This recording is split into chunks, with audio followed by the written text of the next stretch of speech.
കേരളത്തിൽ വീണ്ടും മഴ ശക്തി പ്രാപിക്കും. ശനിയാഴ്ച 3 ജില്ലകളിൽ യെല്ലോ അലർട്ട് പ്രഖ്യാപിച്ചിട്ടുണ്ട്. ഉയർന്ന തിരമാലയ്ക്കും കള്ളക്കടൽ പ്രതിഭാസത്തിനും സാധ്യത. കണ്ണൂർ, കാസർഗോഡ് തീരങ്ങളിൽ ജാഗ്രതാ മുന്നറിയിപ്പ് നൽകി. വിശദാംശങ്ങളുമായി അരവിന്ദ് വിജയ് ചേരുന്നുണ്ട് തിരുവനന്തപുരത്ത് നിന്നും. അരവിന്ദ്, ഒരു ചെറിയ ഇടവേളയ്ക്ക് ശേഷം വീണ്ടും സംസ്ഥാനത്ത് മഴ ശക്തമാകുന്നു എന്ന മുന്നറിയിപ്പാണ് നൽകുന്നത്. ഏതൊക്കെ മേഖലകളിൽ, ഏതൊക്കെ ജില്ലകളിലാണ് പ്രത്യേക മുന്നറിയിപ്പുള്ളത്? രാജേഷ് സൂചിപ്പിച്ചതുപോലെ തന്നെ ഒരു ചെറിയ ഇടവേളയ്ക്ക് ശേഷം വീണ്ടും മഴ ശക്തി പ്രാപിക്കുന്ന ഒരു സാഹചര്യത്തിലേക്കാണ് നീങ്ങിക്കൊണ്ടിരിക്കുന്നത്. ശനിയാഴ്ച മുതൽ കേരളത്തിൽ മഴ മുന്നറിയിപ്പ് നൽകിയിട്ടുണ്ട്. ഓഗസ്റ്റ് 12 തിങ്കളാഴ്ച വരെ മുന്നറിയിപ്പ് ഉണ്ടാകും എന്നാണ് അറിയാൻ സാധിക്കുന്നത്.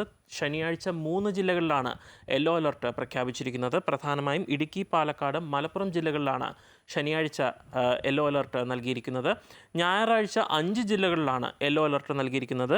അതിൽ പത്തനംതിട്ട, ഇടുക്കി, പാലക്കാട്, മലപ്പുറം എന്നിവയ്ക്ക് പുറമെ വയനാട് ജില്ലയിലും യെല്ലോ അലർട്ട് പുറപ്പെടുവിച്ചിട്ടുണ്ട്. നമുക്കറിയാം, വയനാട് ഇപ്പോഴും നമ്മുടെ മുന്നിൽ ഒരു തീരാ ദുഃഖമായി നിൽക്കുന്ന ഒരു സാഹചര്യത്തിൽ മഴ ശക്തി പ്രാപിക്കുന്ന ഒരു സാഹചര്യം കൂടിയാകുമ്പോൾ കൂടുതൽ വെല്ലുവിളികൾ നേരിടേണ്ടി വരുന്നൊരു സ്ഥിതിയിലേക്കായിരിക്കും പോവുക. അതിനാൽ പ്രത്യേക ജാഗ്രതാ നിർദ്ദേശങ്ങളും നൽകിയിട്ടുണ്ട്. ഒപ്പം മധ്യ പടിഞ്ഞാറൻ അറബിക്കടൽ, അതിനോട് ചേർന്ന കിഴക്കൻ അറബിക്കടൽ എന്നിവിടങ്ങളിൽ മണിക്കൂറിൽ 45 മുതൽ 65 കിലോമീറ്റർ വരെ വേഗതയിൽ ശക്തമായ കാറ്റിനും സാധ്യതയുള്ളതായി പറയപ്പെടുന്നുണ്ട്. ആയതിനാൽ ഉയർന്ന തിരമാലകൾക്കും കള്ളക്കടൽ പ്രതിഭാസത്തിനും സാധ്യതയുണ്ടെന്നും കാലാവസ്ഥ നിരീക്ഷണ കേന്ദ്രം അറിയിക്കുന്നുണ്ട്. ഇതിൽ പ്രധാനമായും കണ്ണൂർ, കാസർഗോഡ് തീരങ്ങളിൽ ജാഗ്രതാ മുന്നറിയിപ്പ് പ്രധാനമായും നൽകിയിരിക്കുകയാണ്.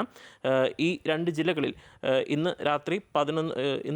നാളെ രാത്രി 11:30 വരെ 1.4 മുതൽ 1.6 മീറ്റർ വരെ ഉയർന്ന തിരമാലയ്ക്കും കള്ളക്കടൽ പ്രതിഭാസത്തിനും സാധ്യതയുണ്ട് എന്നാണ് കാലാവസ്ഥാ നിരീക്ഷണ കേന്ദ്രം അറിയിക്കുന്നത്.